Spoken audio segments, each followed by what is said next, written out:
আল্লাহু আকবার, আল্লাহু আকবার, লা ইলাহা ইল্লাল্লাহু, আল্লাহু আকবার, আল্লাহু আকবার, ওয়ালিল্লাহিল হামদ।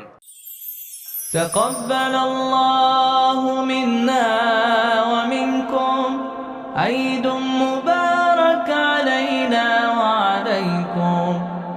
الله أكبر، الله أكبر، الله أكبر، لا إله إلا الله.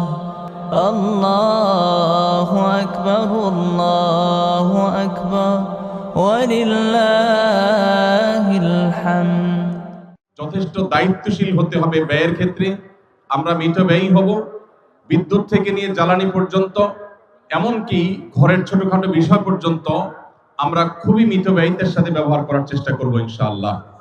আমাদের সংকটময় পরিস্থিতিতে বেঁচে থাকা, টিকে থাকার জন্য সবচেয়ে অপরিহার্য বিষয় হলো খাদ্য।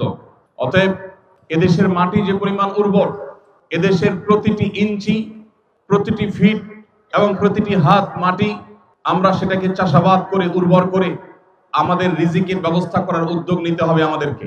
আমাদের আশেপাশে কোনো খালি জায়গা যেন না থাকে।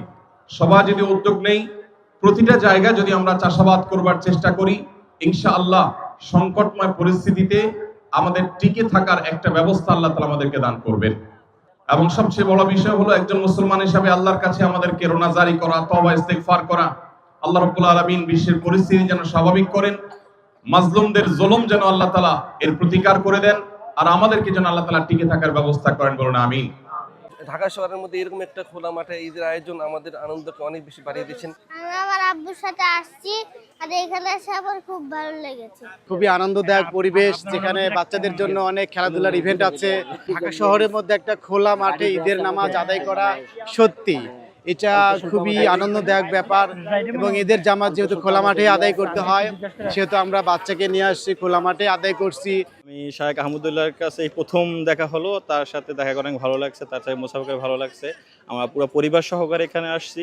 আলহামদুলিল্লাহ, এরকম আয়োজন করার জন্য তাকে অসংখ্য ধন্যবাদ। আলহামদুলিল্লাহ, এখানে এসে আমার অনেক ভালো লাগছে।